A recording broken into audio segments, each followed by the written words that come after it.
If you are an active duty service member ready to transition out of the military, a loving spouse seeking support and resources on how to cope with PTSD, or maybe a military brat ready to take the next steps to join the Air Force, or a veteran wanting to connect with others through shared experiences, then this is the right podcast for you. My name is Laura Figures, and this is the Freedom Isn't Free podcast. Ladies and gentlemen, welcome back to the show. I'm your host, Laura Figures. First, thank you for joining me each and every single week as we continue to bring you inspiring stories or resources that address is freedom free. Today, I wanted to discuss a story that the world needs to know about. It's been more than 8 years since Marine Corporal veteran and freelance journalist Austin Tice was detained at a checkpoint outside of Damascus as he worked to cover the Syrian war's impact on civilians. He hasn't been seen since, but those who know him believe that he is still alive. Tice is one of about 6 U.S. citizens believed to be held by the Syrian government or forces allied to it. His case is particularly complicated because no group has claimed responsibility for his capture. A month after Mr. Tice was abducted, he appeared blindfolded in a video, surrounded by armed captors. Investigators learned that he had initially been taken to a prison in Damascus and was seen by a doctor, according to 2 people familiar with the matter. Now, Mr. Tice managed to escape for about a week, but was recaptured.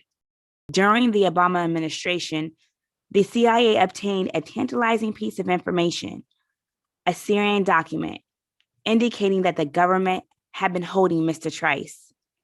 Former officials described it as a type of judicial form, possibly showing a prisoner or arrest number. It is not clear whether the United States or its proxies even confronted the Syrian officials with this document. In 2016, the intelligence community conducted an assessment on Mr. Tice, concluding that strong circumstantial evidence suggested that he was still alive. Only the Defense Intelligence Agency objected, on the grounds that the possibility of years-long survival in Syria prison was unlikely. The agency revised its conclusion after other intelligence officials challenged its analysis. Now, after former president took office, efforts to find and free Mr. Tice intensified. The Trump administration made hostage rescues a top national security priority and successfully freed, by its counts, more than 50 Americans. An opportunity arose to try to learn about Mr. Tice in early 2017. An American consultant living in Beirut with ties to Syrian government traveled to Damascus carrying a message from the U.S. government asking for information about him. The consultant met with the head of Syria's National Security Bureau Intelligence Service with hopes of a meeting that would result in Syrians sharing proof that Mr. Tice was still alive and perhaps ultimately a deal to release him. Though diplomatic relations between the United States and Syria have been minimal since the United States closed its embassy in Damascus in 2012, the Trump administration was also willing to use senior officials to directly work for Mr. Tice's release. In February of 2017, the CIA director at that time, Mike Pompeo, called the head of Syria's National Security Bureau Intelligence Services to discuss the Tice case. The call was the high-level contact between the governments in years, but the effort went nowhere. In August of 2018, a senior CIA official traveled to Damascus and met again with a Syrian official, raising the subject of Mr. Tice.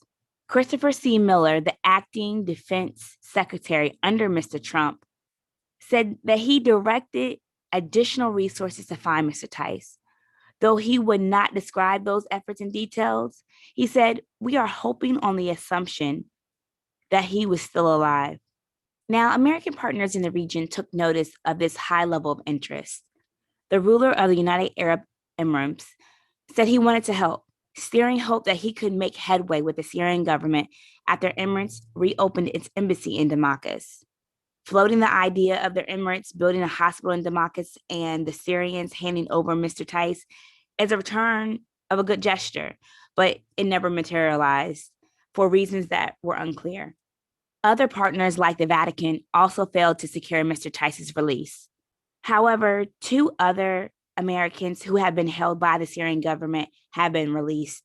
Kevin Patrick Dawes, a freelance photographer, was released in 2016 after nearly 4 years in captivity.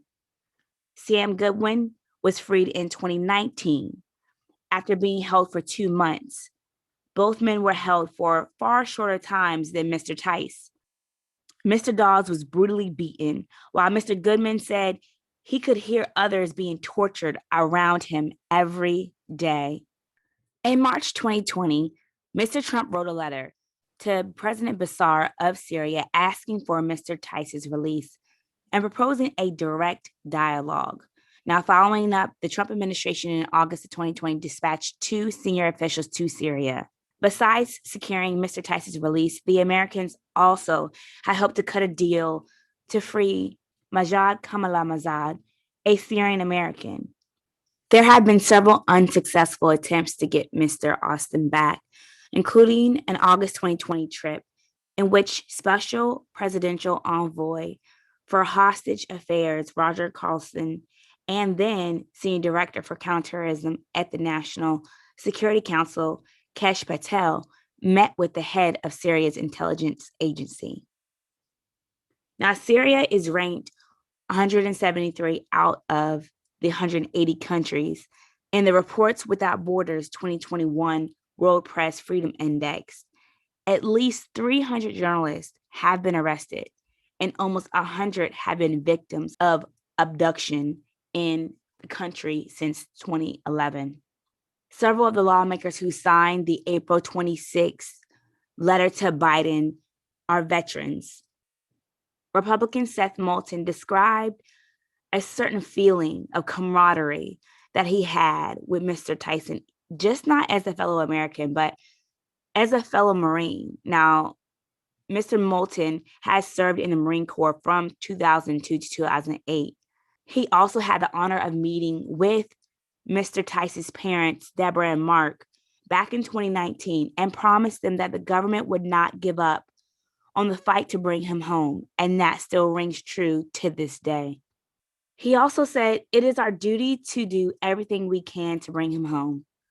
Austin has spent every birthday, every holiday alone, imprisoned in Syria's thousands of miles away from home, friends, and the country he so bravely served. Republican Moulton also said that we're encouraged by the reports from the Biden administration that Austin may still be alive. It is imperative that the administration uses every resource at its disposal to bring him home to his family and friends, and they don't want to spend another holiday without him. Republican Taylor also served on active duty in the Marine Corps for 10 years, including combat during Operation Iraqi Freedom. He said, Congress is prepared to do anything in its power to bring Austin back home, adding that he was proud that members of all political stripes all over the country came together to urge Biden to act. Additionally, there are several advocates, like retired Lieutenant Colonel Brian Bunkerman, who served in the Marine Corps for 23 years, worked with Mr. Tice for about 9 months. He described Mr. Tice as challenging in a good way, adding that he always asks thought-provoking questions. He states, Austin's questions were not limited to the tactical situations that we were in. They were about our role in Afghanistan at the time, or how to best help the Afghan people. He developed an affection for the people that lived in that country in which we operated.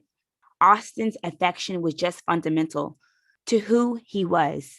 Another advocate is Colonel Oda, who's currently serving in the Japanese Army. Now, he met Mr. Tice in 2010 at the U.S. Army Airborne Basic Training at Fort Benning, Georgia. Now, he described Mr. Tice as a very gentle and very kind person. He states, I felt this strong sense of justice, and I felt that he had a very strong heart.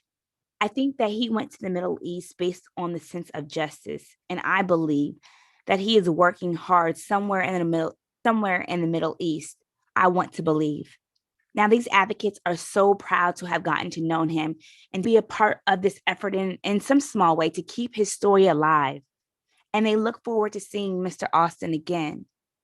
And in closing, I would like to leave you with this, a poem by Deanna Huberman. I am a soldier. My heart is in the land. I fight for life and freedom as I walk upon the sand. I do not walk unworthy. I will not stand alone. The angels travel with me.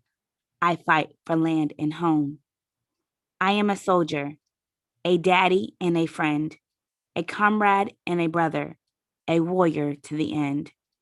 I do not walk unknowing the risk upon the way, for God travels with me each and every day. And to the family, friends, loved ones, comrades, to Mr. Austin Tice, we won't give up. Thank you, everyone, for joining me today. I appreciate you for stopping by. For those of you that are listening, as always, don't forget to thank a veteran for their service. I love hearing from you, my listeners, military heroes, veterans, spouses. Message me your stories and let your voice be heard. And while you're doing that, go inside the podcast app, leave a 5-star review and a 5-star rating. This helps us reach more people. And if you want to be part of this mission by helping us provide a voice for our service members, then make sure you subscribe. It makes a difference by leaving a review. And remember to thank a veteran.